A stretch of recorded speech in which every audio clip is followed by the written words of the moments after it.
लाल किला, दिल्ली में उपस्थित लाल किले के बारे में भला कौन नहीं जानता। पूरे दुनिया में मशहूर है लाल किला।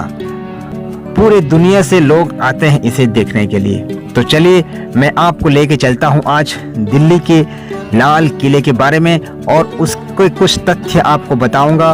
कैसे ये लाल किला बना, किसने बनाया और कब बना, ऐसे बहुत सारे तथ्य जो मैं आपको इस वीडियो में देने वाला हूं। तो चलिए लेके चलता हूं मैं आपको दिखाने लाल किला।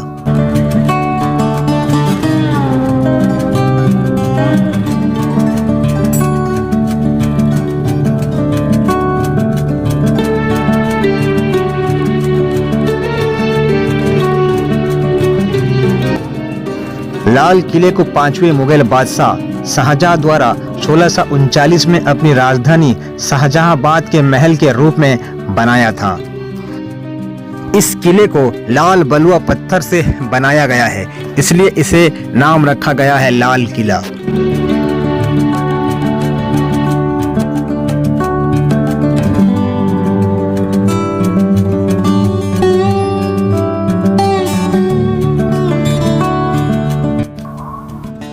लाल किला का निर्माण 1639 में प्रख्यात मुगल सम्राट शाहजहां ने करवाया था। अपने शासनकाल के दौरान उन्होंने कुछ बेहतरीन वास्तुशिल्प बनवाई थी, जो दुनिया भर में मुगल वास्तुकला का सबसे अच्छा उदाहरण है। इन सभी में ताजमहल भी मुगल सल्तनत का एक बहुत बड़ा हिस्सा है।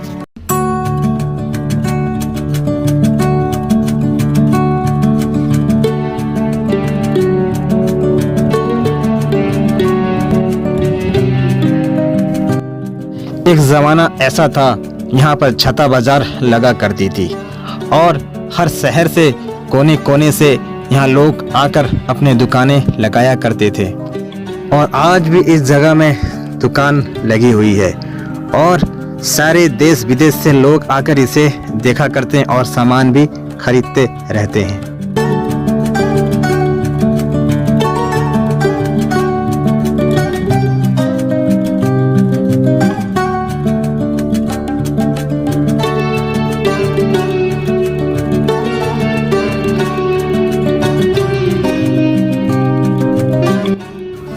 इस किले को बनाने के लिए पूरे 10 साल लगे थे।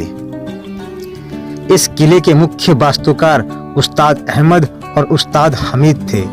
मुगल शासन के समय में इस किले को किले मुबारक कहा जाता था।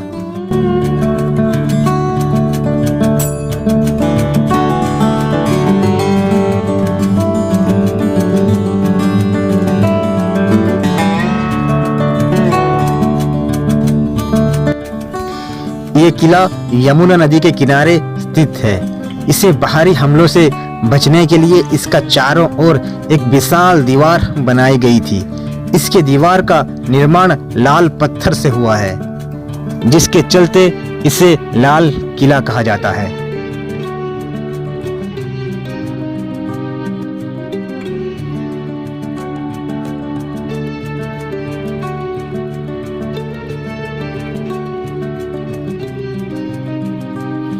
लाल किला 256 एकड़ भूमि में बना हुआ है। लाल किले के अंदर कई खूबसूरत इमारतें हैं, जो मैं आपको आगे जाके दिखाने वाला हूँ। हर साल 15 अगस्त के दिन भारत के स्वतंत्रता दिवस के खास मौके पर देश के प्रधानमंत्री किले पर अपना भाषण देते हैं।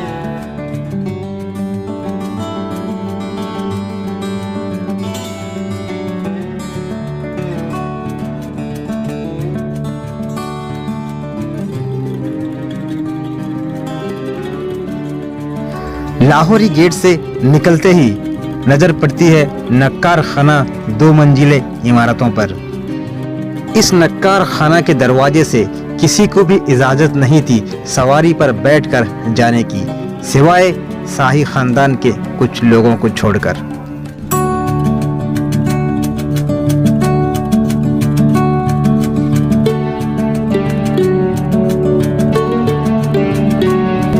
नक्कार खाना पे हर रोज 5 से 6 बार नक्कारा बजा करती थी।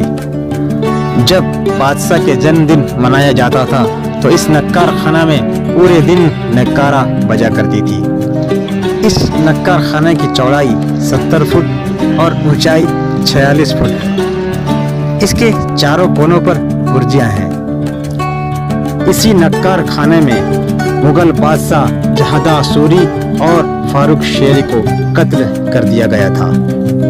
इसी नक्कार खाना के ठीक सामने है दीवाने आम।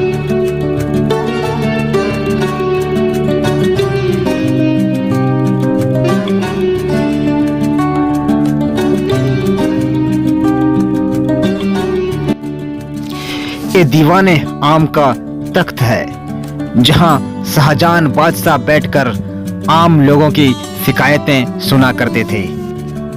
इसी तख्त को फारसी लफ्ज में तख्त ताउस कहा जाता था।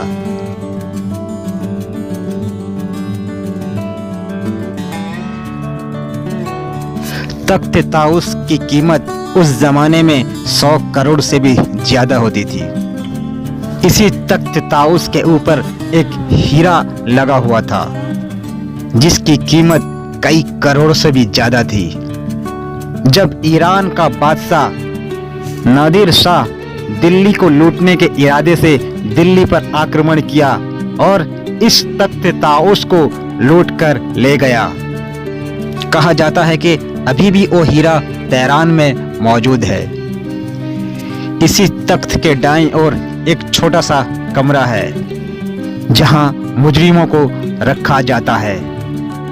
इसी तख्त ताउस ने इतिहास के कई रंग देखे हैं और इसी तख्त को पाने के लिए कई जंगें लड़ी गई है। इसी तख्त के ऊपर बैठकर भारत के आखिरी मुगल बादशाह बहादुर शाह जफर 1857 की क्रांति में विद्रोहियों और देश के सभी राजाओं को एक सम्राट के तौर पर नेतृत्व किया था। इसके लिए इन्हें बड़ी कीमत भी चुकानी पड़ी थी। अंग्रेजों ने इन्हें गिरफ्तार कर ऐसी मौत दी कि 132 साल तक किसी को इनके कब्र के बारे में ही पता नहीं चल पाया।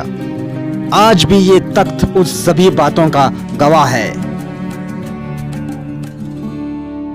उस वक्त जब दीवाने आम में दरबार लगा करता था तो शहंशाह इसी तख्त पर बैठा करते थे। इसी सिंहासन के नीचे एक छोटा तख्त बना हुआ है जो संगे मरमर से बना हुआ है।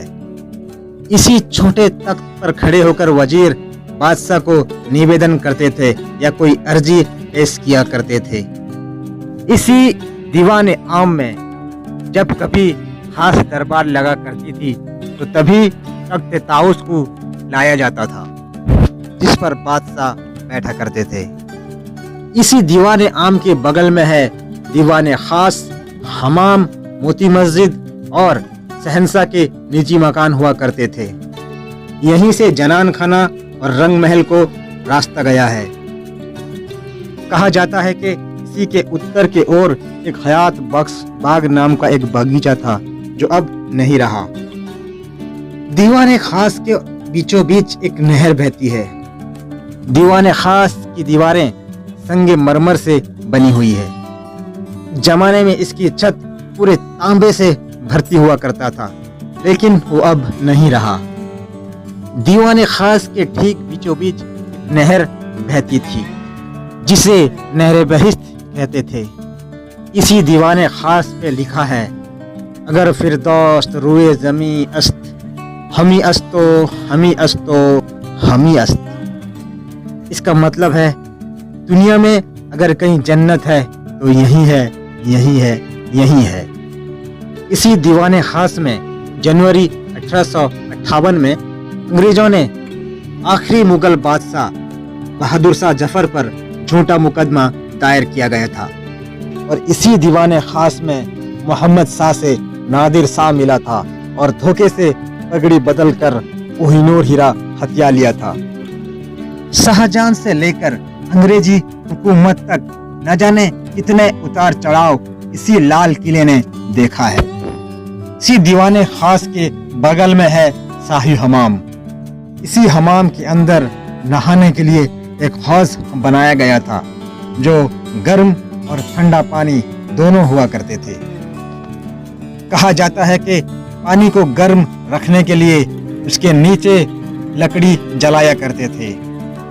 हमाम के अंदर नहर बनाई गई थी जिसके वजह से पानी बाहर से अंदर आया करता था। इसी हमाम के उत्तर के ओर बहादुर शाह जफर के द्वारा बनाया गया हीरा महल है, जो कि 1826 में इसे बनाया गया था। ये है नहर बहिश्त, जो उत्तर से दक्षिण के ओर दीवाने खास की तरफ जाती है, और इसी नहर में पानी दीवाने खास के हमाम की तरफ जाती है।